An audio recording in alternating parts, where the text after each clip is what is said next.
You're listening to Heart to Harts with Erika M, where midlife isn't a crisis, it's a calling. Unfiltered, unapologetic, and oh so real. Let's talk about it, shall we? Now here's your host, Erika M. The following episode contains strong opinions, designer-level shade, and unsolicited truths about fictional fashion icons and the messy realities they represent. Listener discretion is advised, especially if you still think that Carrie Bradshaw was just misunderstood. By continuing to listen, you acknowledge that, yes, we will be naming names, fictional and otherwise, unpacking the romantic delusions of 4 archetypal women, and asking the uncomfortable questions. Was Carrie actually the problem? Is Mr. Big just a narcissist in a better suit? And most importantly, why do we keep confusing chaos for chemistry? All characters' critiques in Cosmos are served with love, sass, and the occasional truth bomb. So grab your heels or your hoodie and let's get into it. Don't forget your drink. By tuning in, you consent to a full unpacking of toxic archetypes dressed in Manolos, delusional dating logic that looked cuter in the early 2000s, the spiritual cost of falling for potential, and yes, why Carrie Bradshaw might just be the most chaotic character in TV history. I'm not kidding. Like, who's really the villain here? This is not a drill. This is not a think piece. This is your wake-up call with a side of sarcasm and, of course, a strong shot of tequila truth. If you're ready to hear what happens when we stop pretending Sex in the City was relationship goals and start holding on to these women and ourselves accountable, sip that Cosmo, ladies, and press play, because we're getting started. Once upon a time, we were all told a story about a knight in shining armor, a glass slipper, a kiss that could wake the sleeping girl, and we were promised that love would arrive, that we would be chosen, that if we were pretty, patient, and of course pure enough, we would be rescued. But what if that knight was inconsistent? Or what if the slipper didn't fit? And what if we never if we were never asleep but just ignored and maybe even ghosted? Yeah, the fairy tale. What if the real fantasy all along was just believing we needed saving at all? I don't know about you guys, but for me, I was told to get a job, to always work, and to find a good man, to get, settle down, have kids, and create a family. And of course, the wealth would come through the marriage or the guy. And of course, that's what we looked for at a younger age. And I'm not, omitting myself from that, even though I've never been a gold digger. God knows I could have been married 155 million times by now if that was the case. But here we go. I'm going to unpack Carrie Bradshaw, her archetype, because what her self-proclaimed victimhood in the situation of the entire series has been such a misconception of love and also a misuse of power, personal power, that it just has to be talked about, and everyone happens to be talking about it. Who knew? But here we are. And so, was she just this dream, this woman, Carrie Bradshaw, the chaos of her life? She was the ultimate narrator of her cautionary tale. She was all of us, I think, all the protagonists involved, but really wasn't she more like a villain? Think about it. She's got Samantha's fire, right? The sexual inhibition, and she's definitely proven that through a lot of her antics. There's Charlotte's stoic faith, if you will, about romance and falling in love. And really, it's just masked by entitlement, money, and status, clout, if you will. And then we've got Miranda's fear, her constant logic and progressive moves, yet constant demeanor of like she needs to get fucked really badly. Yeah, I said it. And then there's Carrie, who embodies all of those 3, but she's got this quiet but very loud, somewhat desperation about her, because she doesn't go beating people up or constantly being like in your face like Miranda would and causing these balls out fights. She does in her way, right? Her own Carrie way. So Carrie Bradshaw really represented us. And for me personally, I definitely identified with her the most. Because back then, I didn't look at her in a bad way. I just identified with all the shit she was doing. And by that, I'm going to break it down a little bit. It's not that hard to understand, really, it isn't. But when we do look at it from the big scope of things, it kind of is pretty simple and pretty sad at the same time that now at 2025, and of course, after the and Just Like That series, which was horrific and is still, because don't know when they're launching their third season. Sucks. It's so bad. It's so bad. It's not even close to the original storyline, much less the characters. They're also like old and antiquated. It's like, can we get somewhere in the middle in this midlife where we're not old at 50 and we're not young, but we're experienced and wise and still good looking and still have style? Like, when did we have to cut our hair short and start covering ourselves up so much? And I'm not saying that's bad. Covering up is actually a pretty good thing nowadays. What I'm saying is that it's either one or the other. It's either black or it's white. But why can't it just be in the middle? Like, we're in our midlives. We have so much to have gained from. And yet we're sitting here, most of us, going, wow, was that it? This is it? This is what I get? I mean, not all of us. Clearly, some of us are very blessed. Yeah. And others are just pretending to be very blessed and very like happy, living in their golden cages and their golden lives, thinking that their golden pictures look real, but they don't, because people know what's real. And even if we're not talking about it, we all know that Carrie Bradshaw's image of Big was completely out of her own lack of self. And she had to kind of discover that through the series. But the more she did, the more she flawed. She would find a great guy that she said she wanted to be married. And although she never really quite said that, she mostly just, that was mostly obviously Charlotte. She went back and forth with Big in such a way that she became the tennis ball.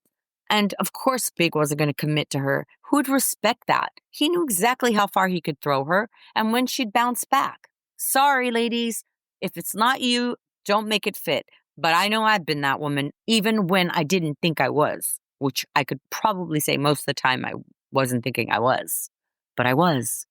I was someone's doormat. I was someone's tennis ball, and you could throw me against the wall, and I'd bounce right back. Maybe not right away, but eventually, because I didn't know self.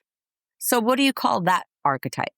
The weakest? The weak link? What do we call me? I don't want to hear it. I know what it is. So let's get back to the ladies. So Carrie Bradshaw, Miranda. Let's talk about Miranda. Miranda's stoic logic always felt combative to me. It always felt so fake. And like, well, why are you even doing this if you're so miserable? She constantly had RBS, resting.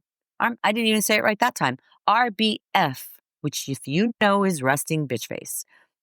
So there we've got it. Miranda, the Charlotte, the entitled, rich, Park Avenue girl. Miranda, the overachieving lawyer with so much to say. She should be on like the Democratic blue side, being progressive, which is what she is in real life.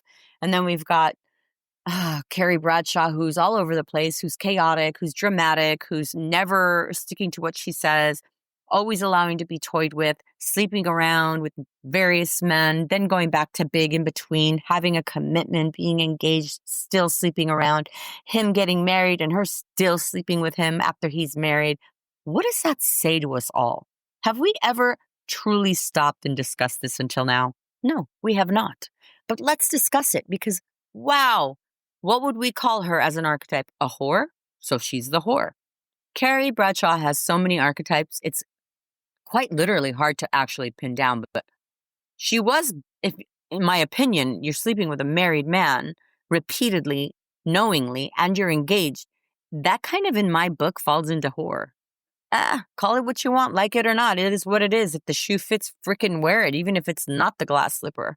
But she was throwing her feet into those glass slippers like it was hers, even after Big married Natasha. So listen, how many of you stayed with the man who was emotionally unavailable? My hands up. Who breadcrumbed you, who ghosted you, came back, ghosted you, came back, like a revolving door. If you're being honest with yourself, how many of you? Yeah. Sadly, too many. And that's got to change. And hence, the whole point to archetypes. Carl Jung put it beautifully. There's anima and animus, the feminine, the masculine. In each of us, in every person, we have both. It's the inequality and unbalanced natures of these two aspects that have gotten us to where we are today, which is OnlyFans. I think the number one thing that people do online is porn. You got it. Not corn, porn. And don't get me started on that because my next episode will be about that. But what we're doing to a society and to our women is we're setting ourselves up. We're setting ourselves up and them up to think that that's what it is, the fairy tale, the white knight, shining armor coming in to save us and rescue the damsel in distress, and maybe not the damsel, but the woman with the kids and the divorce. He's coming. Well, no, he's not.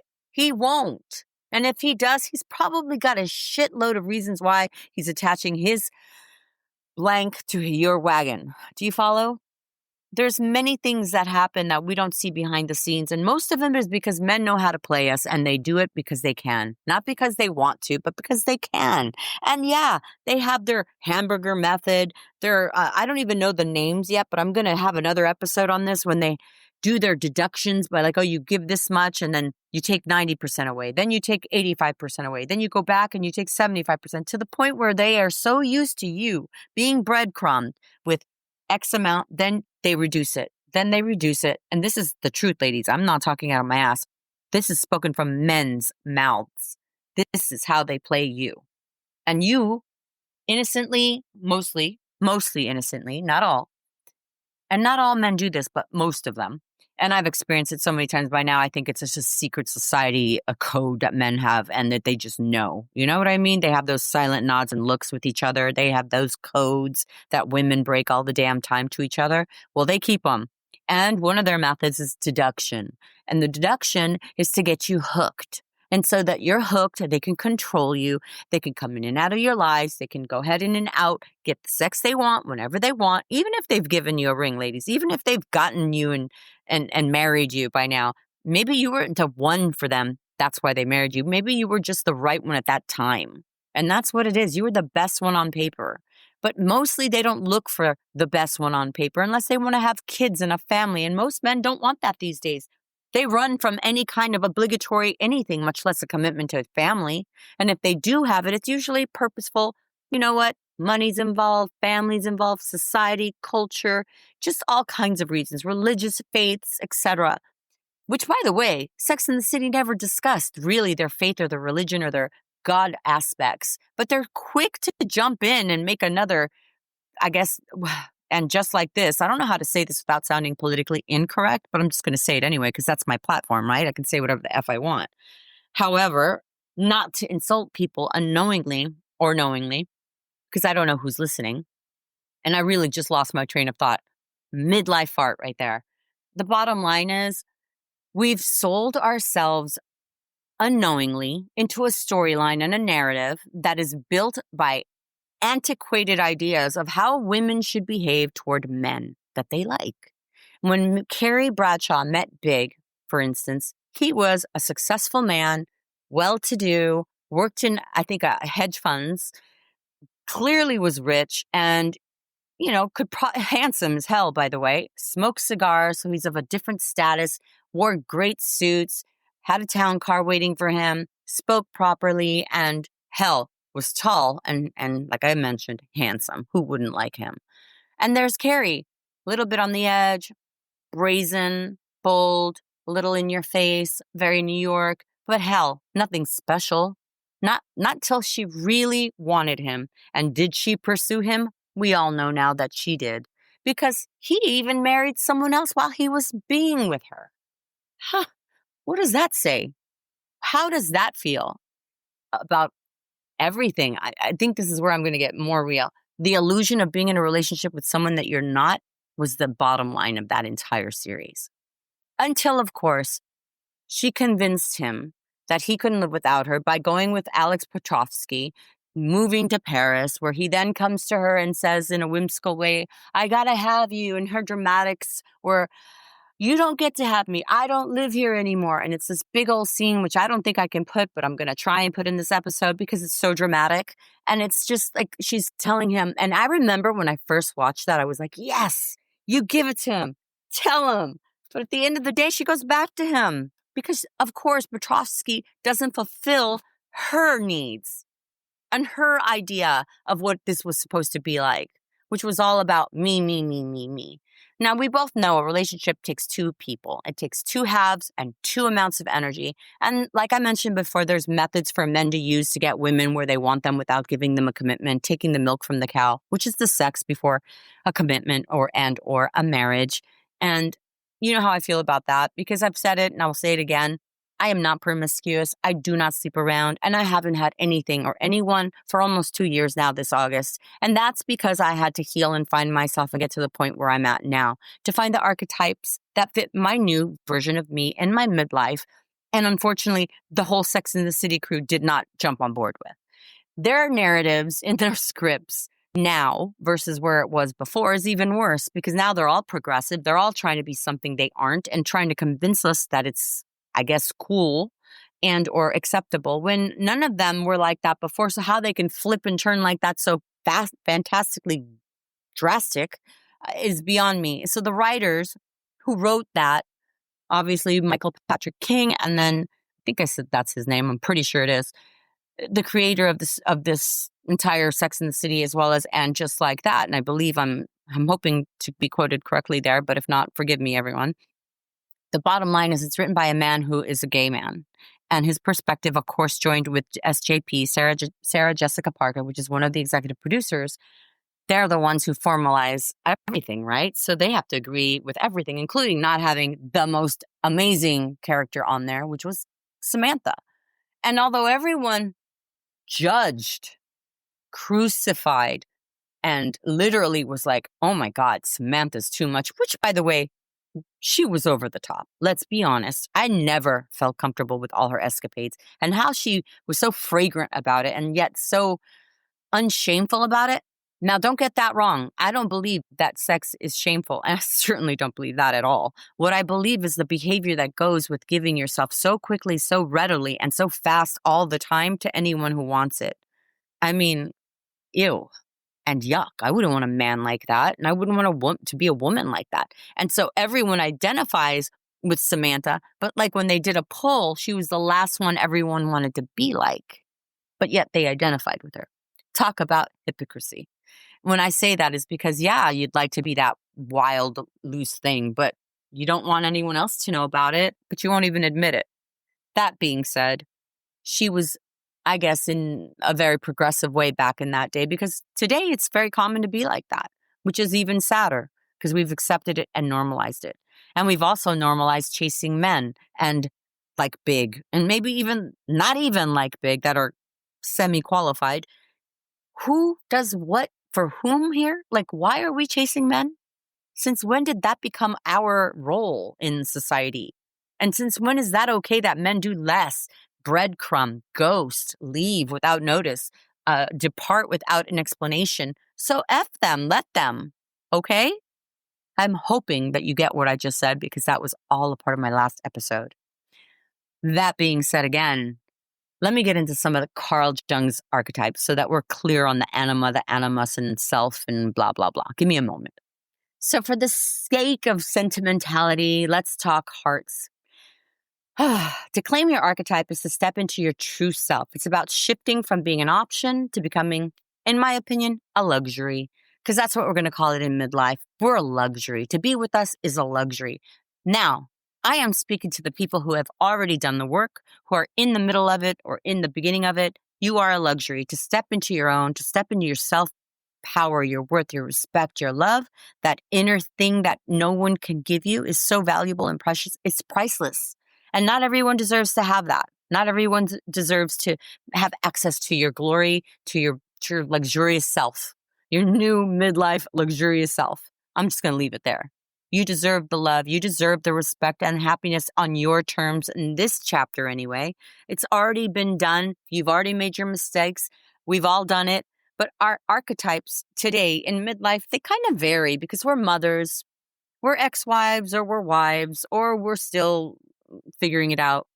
We are many hats, okay? And so where does our own personal autonomy step in? When do we get to pull an archetype that's truly us? And that is something you get to define. And don't fall for the historical, there's only one archetype for every personality. That's not true. I can be the heroine. I could be the caregiver. I can be the lover. I can be the seeker. I can be the sage. And sorry for the background noise if there is any. But like you guys all know, I don't script my things. I try very much just to go by my notes. I do my research. I come on board and I do what I've got to do. So if there's some quirky stuff that you hear in the background, forgive me. You know what I mean? It is what it is. So the masks we wear, there's a profound yearning that within each of us to unmask ourselves. And we have it because we have a hunger. We have this deep hunger that will go to any lengths to satisfy it, and we'll even compromise our autonomy.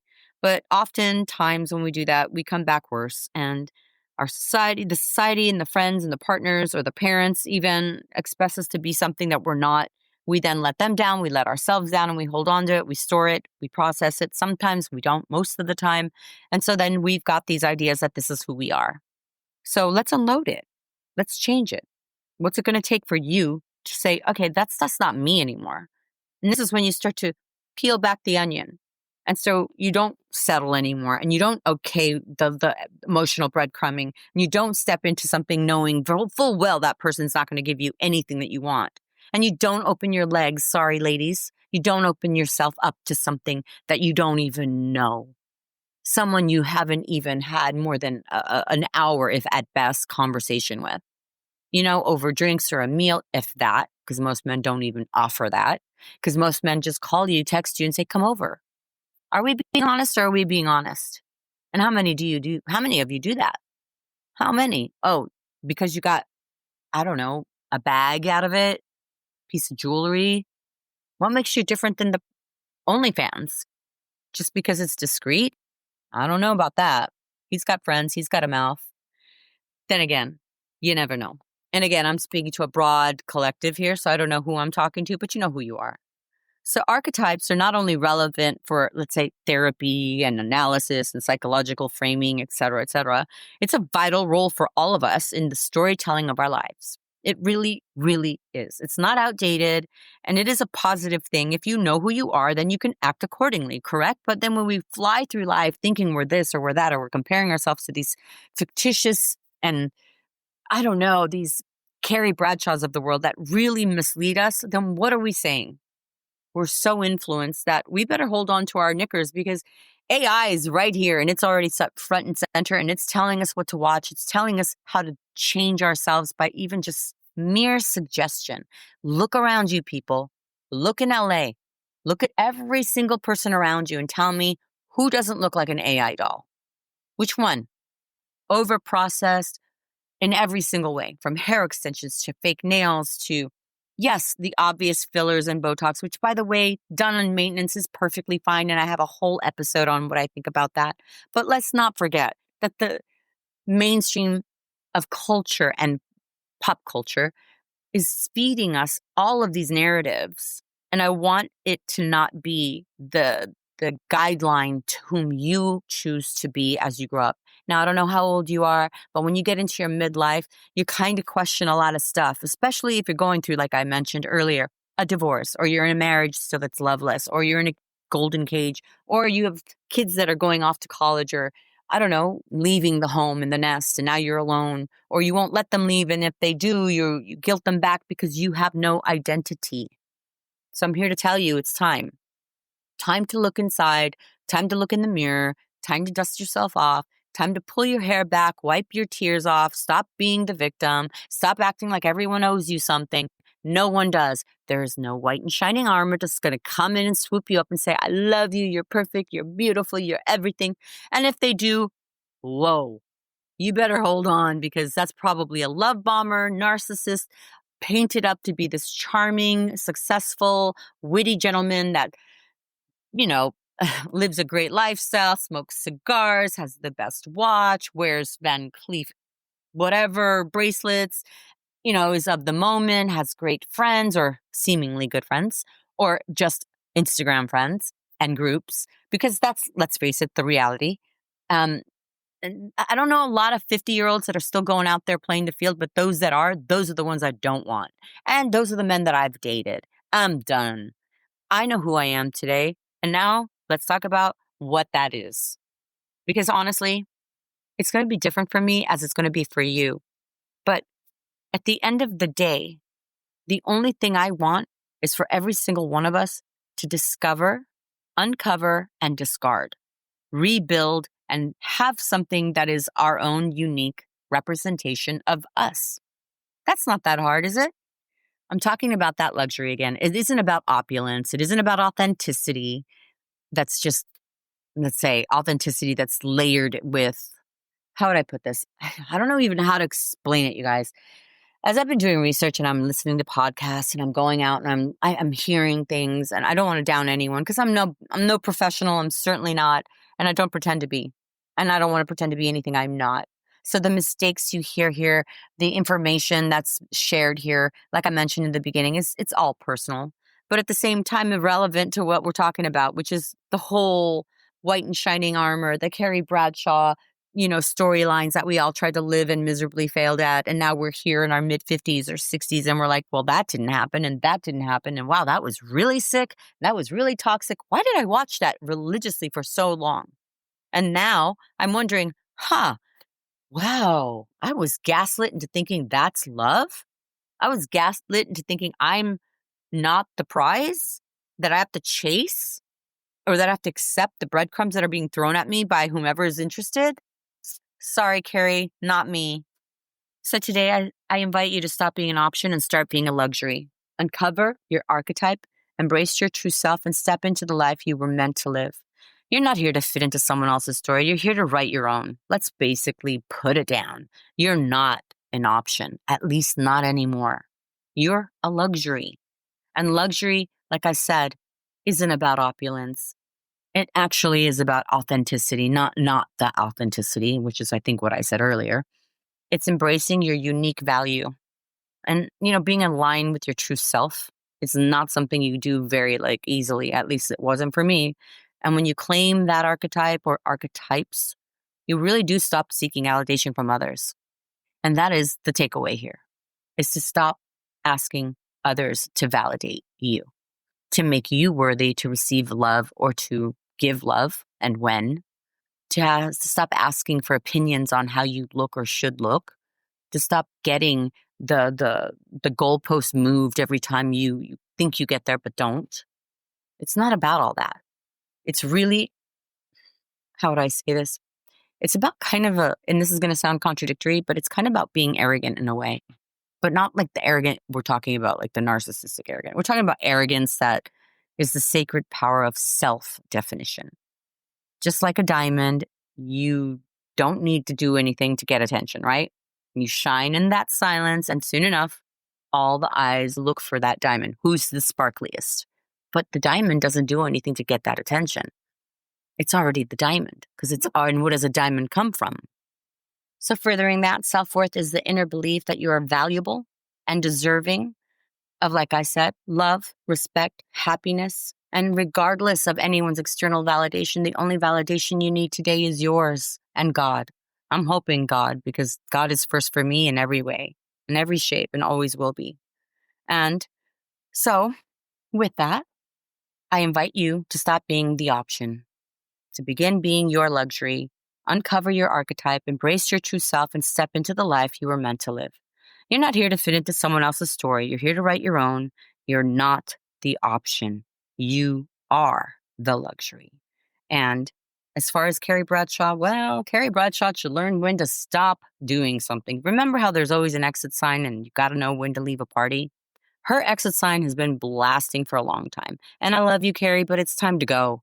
Your antiquated idea of how love should be or how love should have happened and how it should look was always toxic, always a mess, and certainly not something that should have been the guideline for all us 30-something-year-olds. And it sucks because we have to see it now and realize, wow, I'm part of that era. I did that. Yeah, it's 2025, so it's been a minute. How long has that been going on in your life? I know for me, it was an eye-opener. So all this, reemergence of Sex in the City and the Carrie Bradshaw truths, I should say, not degradations, but truths about her character, kind of hit differently today. I'm going to leave you with that, ladies and gentlemen, because, it's time to close and wrap it up. Not not one to beat a dead horse, but let's see each other next week when I actually unpack something kind of juicy. This one was going to be a little shorter because I promised myself I'd do it anyway, even if I thought, I'm not going to get political and get into the whole Hollywood drama. But hey, I had to get into it because archetypes are important and we've got to relate it to something, and we've got to talk about something that we all can relate to. Do you know what I'm saying? I hear you and you hear me, and we're going on that way. So there we go. So for all the flaws, Carrie, thank you. She didn't teach us anything bad or anything true, but she did teach us things that we definitely went through and we experienced, a lot of us. And though our life is worth narrating, a lot of us just need to dig deep and realize that there are no storylines that we can't write our own. All right, with that, see you next week. Remember one thing, you are worth it. Thanks for joining Erika M on Heart to Harts, where stories heal, truth liberates, and midlife becomes your masterpiece. New episodes drop every Sunday. Subscribe, share, and meet us back here next week, where the topic will be whatever she wants. Until then, stay bold, come back and stay beautifully you magnificent creature.